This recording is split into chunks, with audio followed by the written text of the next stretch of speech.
सौदागरों का एक काफिला बगदाद की तरफ जा रहा था।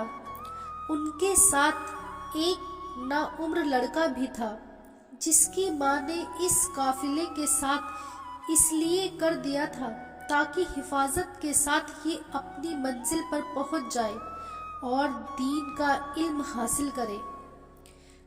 काफिला इत्मीनान से चला जा रहा था कि एक जगह कुछ डाकुओं ने उस पर हमला कर दिया।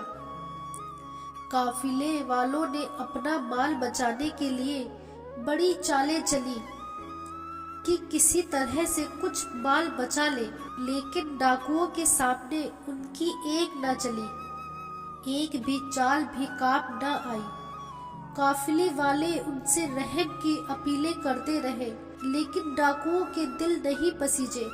जब एक आदमी से उन्होंने सब कुछ छीन लिया तो उस नौउम्र लड़के से पूछा, तुम्हारे पास और भी कुछ है? लड़का, जी हाँ, मेरे पास 40 दिनार है। डाकू, तुम्हारे पास 40 दिनार है? डाकू को यकीन नहीं आया कि इस गरीब सी दिखते लड़के के पास इतने दिनार कैसे आ गए, और अगर आ भी गए तो ये हमें क्यों बता रहा है। यही सोचते सोचते वो उस लड़के को अपने सरदार के पास ले गया। डाकू, सरदार, ये लड़का कहता है कि मेरे पास 40 दिनार है। सरदार, क्या तुम्हारे पास वाकई 40 दिनार है? लड़का, हाँ है। सरदार, अच्छा, तो कहाँ रखे हैं?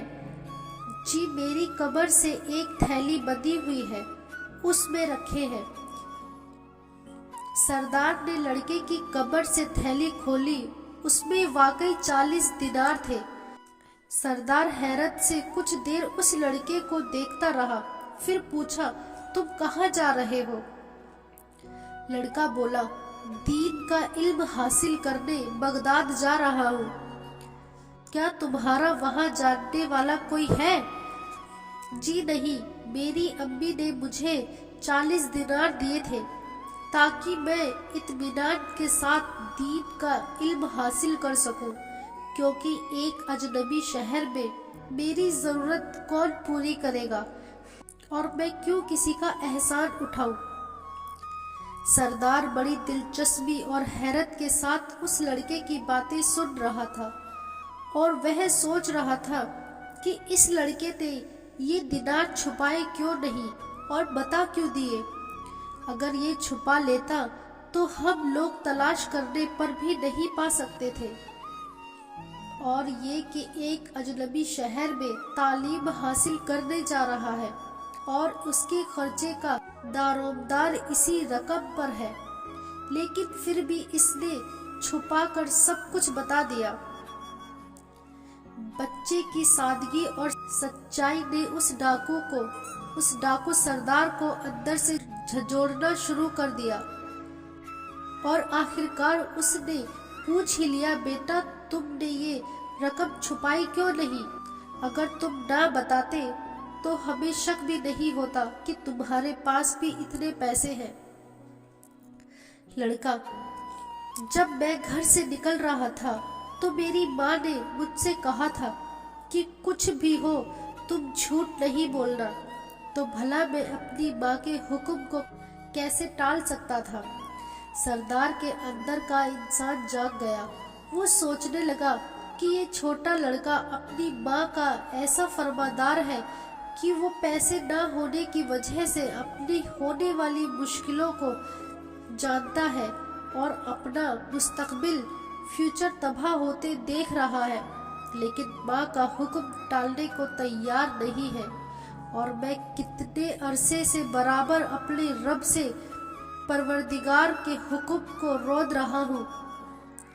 उसने लड़के को गले से लगा लिया, उसके साथ पूरे काफिले का सामान वापस कर दिया और खुदा के आगे सजदे में गिर कर गिड़गिड़ाने लगा, और उसने सच्चे दिल से तौबा की तो खुदा की रहमत ने उसे अपनी आगोश में ले लिया। फिर यह डाकू फिर अपने वक्त का एक जबरदस्त वली और अल्लाह वाला बना, और खुदा के बंदों को लूटने वाला خدا کے بندوں کو دین کی دولت تقسیم کرنے والا، بانٹنے والا بن گیا۔ ایک عجیب ماں کی تربیت نے صرف اپنے بچے کو ہی اونچا نہیں اٹھایا بلکہ ڈاکوؤں کی بھی تقدیر بدل دی۔ یہ وہی ہونہار لڑکا ہے جس کو ساری اسلامی دنیا عبد القادر جیلانی رحمۃ اللہ علیہ کے نام سے جانتی ہے، اور جن کا نام آتے ہی دل میں عقیدہ اور احترام سے جھک جاتے ہیں۔